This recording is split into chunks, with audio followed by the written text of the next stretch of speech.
Estamos con Ana Raveri, que es la coordinadora del Instituto de Pensamiento y Políticas Públicas, el IPIP, que recientemente sacó un boletín sociolaboral que sale regularmente, ¿no? Cada cierta cantidad trimestralmente lo hacemos. Y que tiene unos indicadores alarmantes, así que ameritó que te invitásemos para hablar un poco de, por ejemplo, los altísimos índices de precariedad laboral, que además son todavía más graves en algunos sectores como la población juvenil, entre 18 y 24 años. Sí, exactamente. Me parece importante, bueno, el boletín, como vos decís, lo hacemos trimestralmente, intentamos caracterizar bien a fondo la fuerza de trabajo argentina y cómo viven los hogares en los que se desarrollan, cuáles son sus condiciones.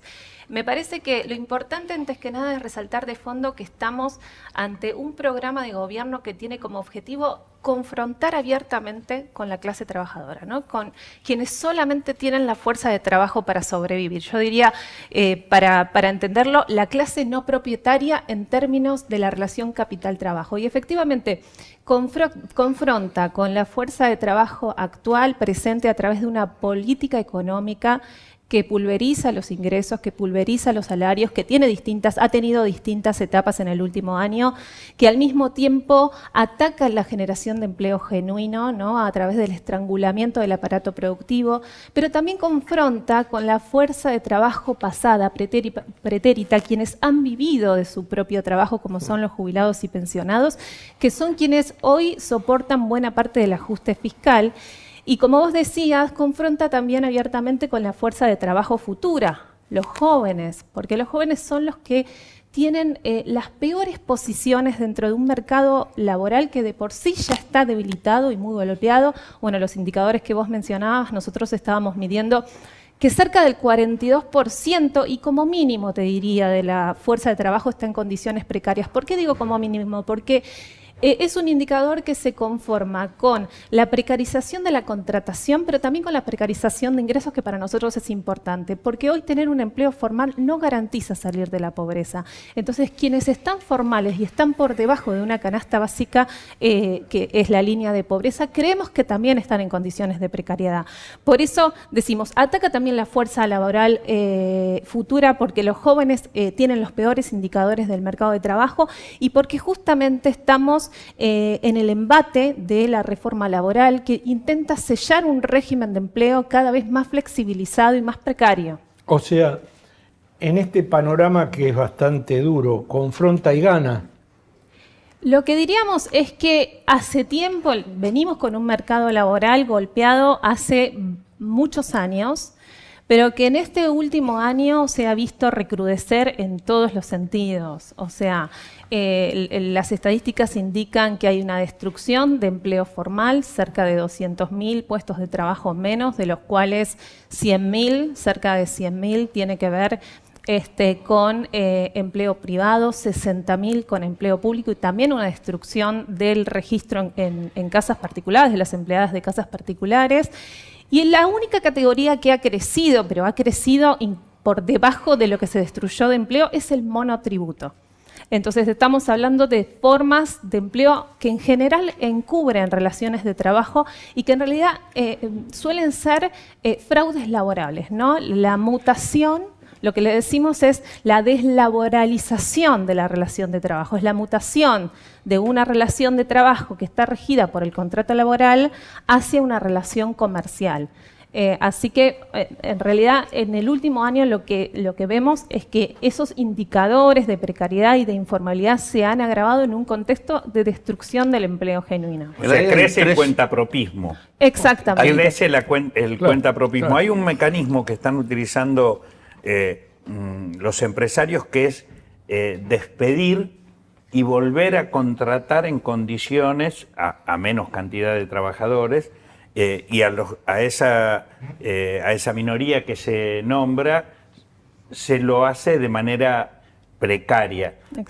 Este mecanismo de desregulación que plantea el gobierno o de nueva regulación laboral cuando plantea en la ley bases que los colaboradores sí. Es un mecanismo que se intenta generalizar. Sí, exactamente. Es que justamente en la ley bases lo que intentan es institucionalizar una práctica que ya existía, pero legalizarla, ¿no? Darle de manera tal de impedir que cualquiera de esos trabajadores puedan acceder a la justicia para efectivamente demandar ese fraude laboral. Bueno, justamente es importante aclarar esto, porque el cuentapropismo va asumiendo la forma de la nueva precariedad, ¿no? En general es más común pensar al asalariado no registrado, que de todos modos tiene una importancia en algunos sectores altísima, ¿no? En algunos sectores como construcción, comercio, servicio doméstico, pero la nueva ¿No forma... ¿No registrado es negro? No registrado es relación de trabajo clandestina, claro, clandestina.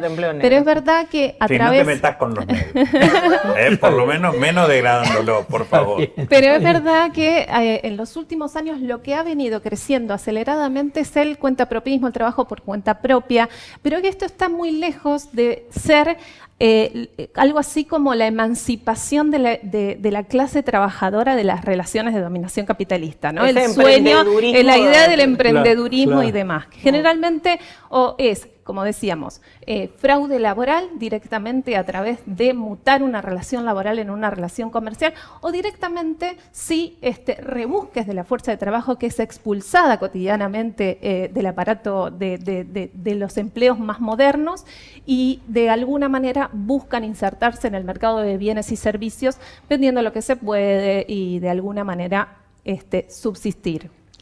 Sí, hay como tres claves que definen esa confrontación con la clase trabajadora. Por un lado, el gobierno con claridad no homologa paritarias que superen el 1% para los trabajadores, con lo cual claramente pisa y define que no puede haber recomposición del poder adquisitivo. Congela hacia la baja el poder adquisitivo de los salarios. Después está el retraso cambiario que impacta destruyendo el aparato productivo y desindustrializando la Argentina. Es otro modo donde impacta sobre el tema del empleo. Y el tercero es el ajuste fiscal permanente, que en todo caso va destruyendo las condiciones de reproducción de la fuerza laboral, va deteriorando sistema previsional, políticas sociales, etcétera, etcétera. O sea, son un conjunto de políticas que confrontan con la clase. E incluso la política pública, si uno se fija, el haber jubilatorio que vos tenés y el salario mínimo vital y móvil que tenés hoy, está por debajo de la línea del adulto, la línea de pobreza del adulto que mide el INDEC, para una persona. O sea, el propio Estado fija como haber mínimo y como salario mínimo algo que no permitiría que una persona deje de ser pobre. Y de hecho, de acuerdo a los números que tiene el propio boletín, prácticamente 1 de cada 3 está por debajo del salario mínimo vital y móvil en la Argentina. O sea, no se cumple que los trabajadores tengan como mínimo el salario mínimo. Y de hecho el promedio salarial que surge de este boletín está en el orden de los 700.000 pesos, cuando vos tenés una canasta de pobreza de 1.100.000. Esa es la situación en donde vos claramente ya el indicador promedio de ingresos de los trabajadores coloca por fuera de la posibilidad de sostener una familia. Sí, hoy estamos teniendo situaciones en que las grandes empresas, el caso de Ledesma en Jujuy, el caso de Seco en la producción de energía móvil, y otras empresas están despidiendo con argumentación de reducción de sus ganancias, cuando en realidad sus ganancias se han acrecentado. Hay dos aspectos que incorpora el trabajo que ustedes realizan desde el instituto, y que es cómo en este escenario de crisis económica hay grupos económicos que acrecientan su ganancia de manera desmesurada. Y hay otro dato, es que cómo este ataque a la clase trabajadora se expresa en el deterioro de las condiciones de ingresos y que obliga a acrecentar el trabajo. Si mal no recuerdo, 2,5 millones de trabajadores y trabajadoras hoy tienen que trabajar hasta 17 horas por día. Esta contracara entre la concentración económica, el despido, la precarización y la multiplicación del empleo para los sectores trabajadores, ¿cómo lo podrías desarrollar? Sí, no, efectivamente, lo que nosotros venimos viendo en otros informes es también que las principales empresas, por lo menos las que cotizan en bolsa, pero en general la cúpula empresaria, ha amasado enormes ganancias durante todo este año, ni hablar las ganancias financieras, porque también hay una brecha importante entre las ganancias operativas, que son la rentabilidad que se obtiene de la operación de las empresas, respecto a las ganancias financieras, que tiene que ver con lo que seguramente han hablado varias veces, el famoso carry trade, en la que han participado buena parte del poder económico local.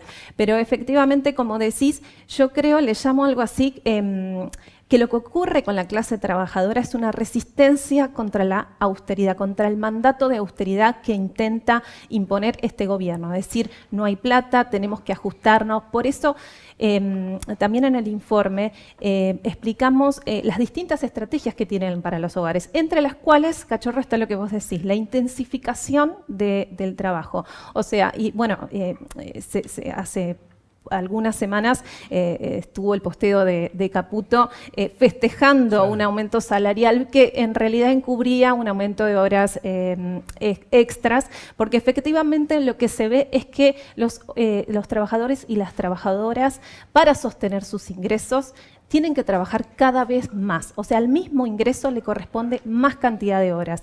Estamos en el récord de pluriempleados en la Argentina. Quiere decir, personas que, bueno, ya sabemos que no se vive, hoy nadie vive de un solo salario, de un solo ingreso, y se precisan varios. Cada vez más son las personas. Este igual indicador viene creciendo sistemáticamente del 2016, salvo el paréntesis de la pandemia, pero está en el 12,4%. Es decir, el 12,4% de los ocupados tienen más de un empleo. Por lo tanto, tienen sobrejornadas laborales. Pero hay 6 millones, casi 6 millones de ocupados en la Argentina que trabajan más de 45 horas semanales. Estamos hablando de entre 9 y 11 horas por día, de los cuales cerca de 1 millón llegan a trabajar entre 13 y 16 horas, directamente jornadas laborales del siglo XIX. Sí, directamente. Así que, bueno, efectivamente, como decía, bueno, algo de esto se ve en los indicadores de pobreza, ¿no? En los indicadores de pobreza, digamos, esa resistencia, ¿no? al ajuste, es decir, bueno, ponemos a jugar mayor trabajo para conseguir más ingresos. Por supuesto que tiene un límite, ¿no? Pero al mismo tiempo... La vida es el límite. La límite, claro, exactamente, el tipo de vida. Porque Solo hay prácticamente no la 24 pasamos horas. trabajando. Pero otro dato importante en este marco de cuáles son las estrategias que desarrollan los hogares para pasar o atravesar esta etapa de confrontación abierta con la propia clase, tiene que ver con el endeudamiento. El endeudamiento se ha extendido de manera muy significativa. Ahora vamos En a la hablar familia, de eso, ¿no? del- Nos están haciendo una en el señal. endeudamiento, Sí. para Sí. comer. Sí, Se usa la tarjeta Esperen, para esperen, comer. vamos a una pausa y seguimos. Yo Ah, quiero sí. que me diga qué hago. Tengo abajo el colchón $5, a ver si puedo comprar algo, merca o alguna cosa así. Sí, Que sí. me diga, Lozano, a ver. ¿Qué cosas malavidas habrás hecho para conseguir esos 5 Sí. dólares? Bueno, vamos a una pausa y seguimos con su agenda y la nuestra agenda propia. Me decía Gladys, hablábamos de las estrategias de supervivencia. Te voy a tirar un dato de 10 años atrás y después seguimos con la supervivencia y quiero que mi amigo me diga qué hago con esos dólares que tengo abajo el colchón. Hicimos un relevamiento en el último año que yo fui funcionario, 2014, antes que viniera el ladrón anterior a este y al otro, sobre el conocimiento que tenían los laburantes, los trabajadores, de que existía la Superintendencia de Riesgo de Trabajo. Si acertás, te invito a comer. Bueno, me voy a forzar entonces. ¿Te vas a forzar? Bueno, el 67% no sabía que podía recurrir a la SRT si tenía accidente, despido, bla, bla, bla. Ahora vayamos a la... Ahora ese número debe ser más grande y hay muchos que no pueden recurrir probablemente Exactamente. porque justamente sus propias condiciones de Por vida, el aumento de la precariedad, precarización, claro. sí.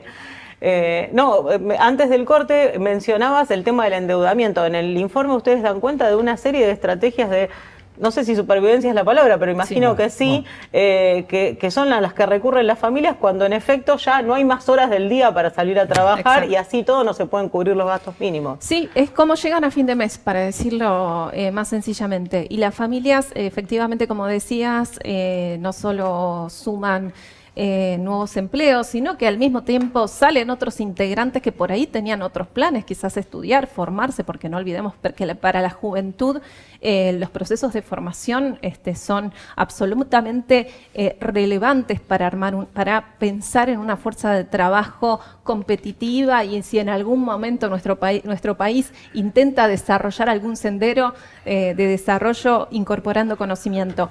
Pero efectivamente entre las estrategias que los hogares tienen para llegar a fin de mes está el endeudamiento de distintas maneras. Principalmente el más importante es a través de la tarjeta de crédito, ¿no? La tarjeta de crédito que ya directamente es usada para alimentarse, para comer. O sea, no hay endeudamiento para capitalizarse, para un gasto comprar eventual, un auto, para comprar muebles, para ampliar la casa. Exactamente.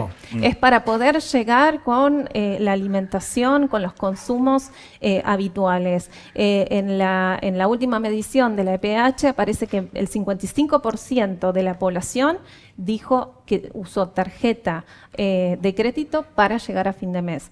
Al mismo tiempo, el 15% recurrió a créditos bancarios o de instituciones financieras. Y acá me parece que hay que hacer un paréntesis importante sobre la penetración de Mercado Pago en los sectores populares, donde efectivamente el gobierno nacional lo incorporó a Galperín como intermediario entre los programas sociales, la UH, y sabemos que a través de la aplicación y sencillamente es posible acceder a un crédito, ¿no? Y por otro lado también aparece un porcentaje alto, y esto ya tiene que ver con estrategias más de corte comunitario, que tiene que ver con pedir prestado, pedir fiado a los familiares, a los amigos. Y otra estrategia que también se viene llevando adelante, que tiene por ahí que ver, pero con otra situación de sacar los dólares debajo del colchón, o el pequeño patrimonio ahorrado. El 40% de la población tuvo que desahorrar su pequeño patrimonio para los gastos cotidianos. Bueno, esta naturalización, y te hago una pregunta, Claudio, ampliando eso, porque me parece que sobre esa naturalización de la situación se está montando esta nueva iniciativa de blanqueo, y por eso es que hablo de que avanzamos en el proceso de construcción de un narcoestado o de anarcocapitalismo. Estos blanqueos, ¿qué buscan blanquear? Porque no son los $5 de acá del amigo. Se buscan grandes capitales en función de... Que están fuera del sistema financiero por algún motivo, además, ¿no? Argentina tiene, por datos del INDEC, más de 400.000 millones de dólares por fuera del sistema. En algunos casos por fuera del sistema aquí dentro, y en otros buena parte afuera. Y claramente la decisión del blanqueo está asociada a un problema clave que tiene el gobierno, que es que no tiene dólares.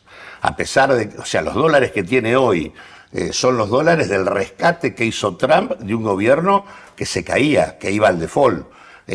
Pero no logra comprar dólares en el marco de la política que está aplicando. Entonces, en la desesperación por la búsqueda de dólares, viene la decisión del blanqueo.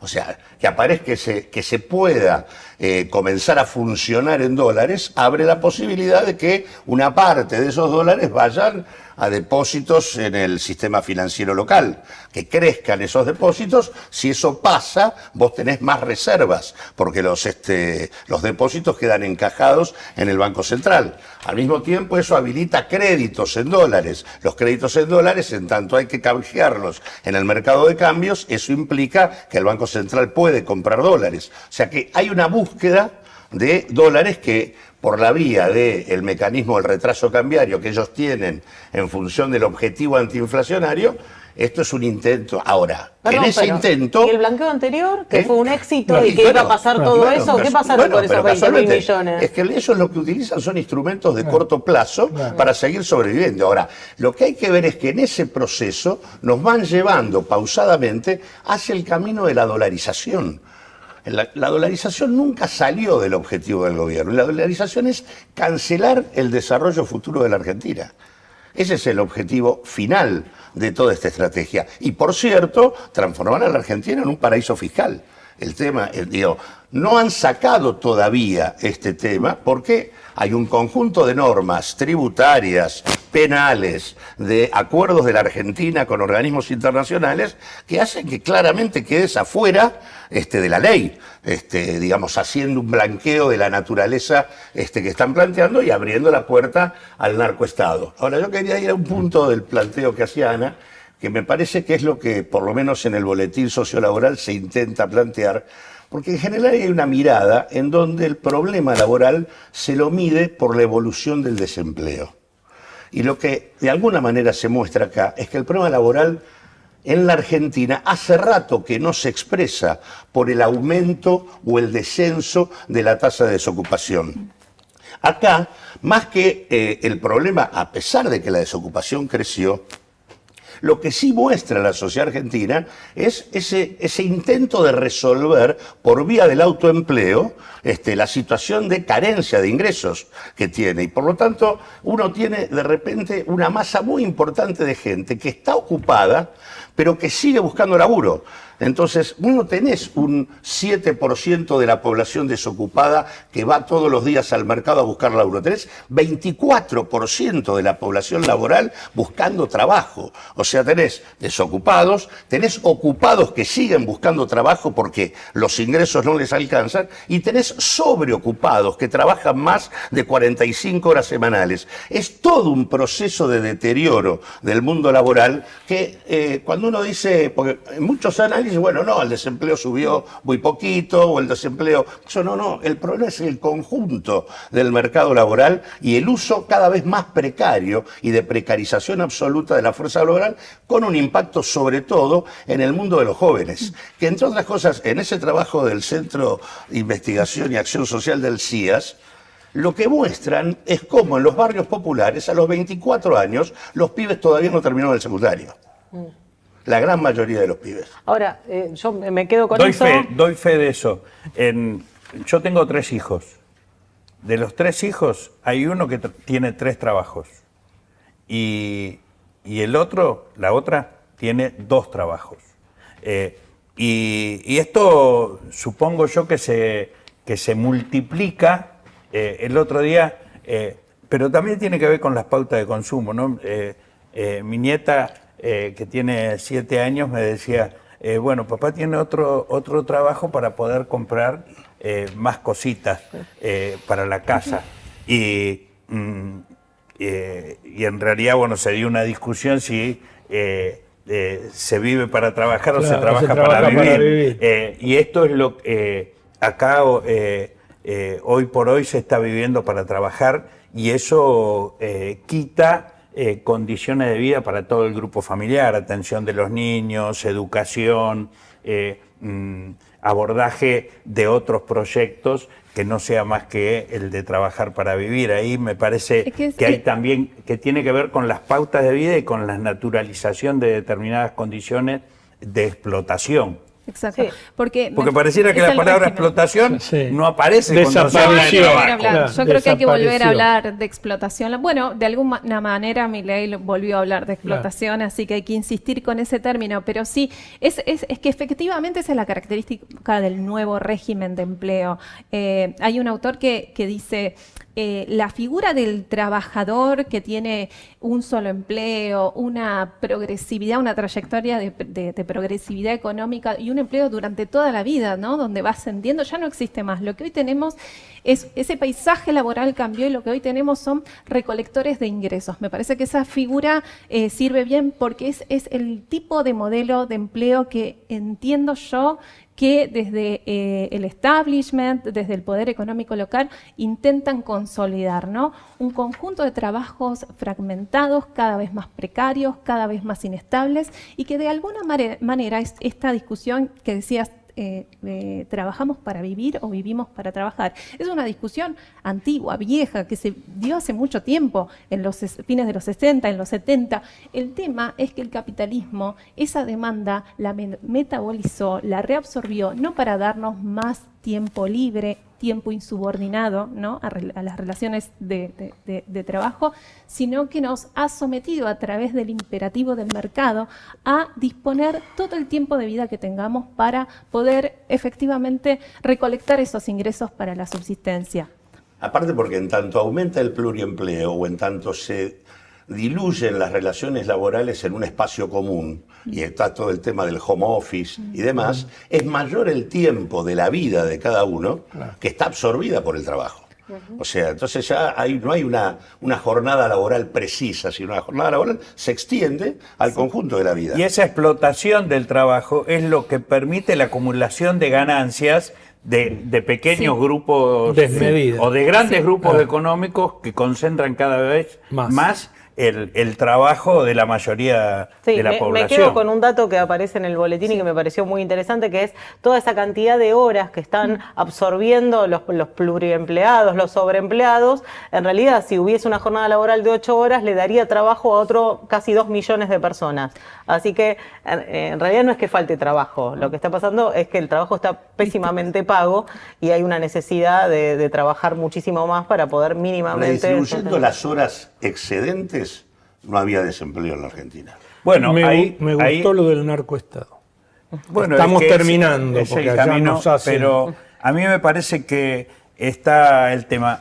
Milei trata de plantear que los trabajadores explotan a los capitalistas para desvirtuar aún más el sentido común de la población. Nosotros nos afirmamos en la idea de que hay que reducir las horas de trabajo y acrecentar los salarios de los trabajadores, porque eso es lo que va a posibilitar un desarrollo más armónico de la sociedad. Estas son las dos sociedades que siguen en disputa en la Argentina. Nunca entendió nada, porque él lo que dice es que el trabajo genera valor, y eso no es así.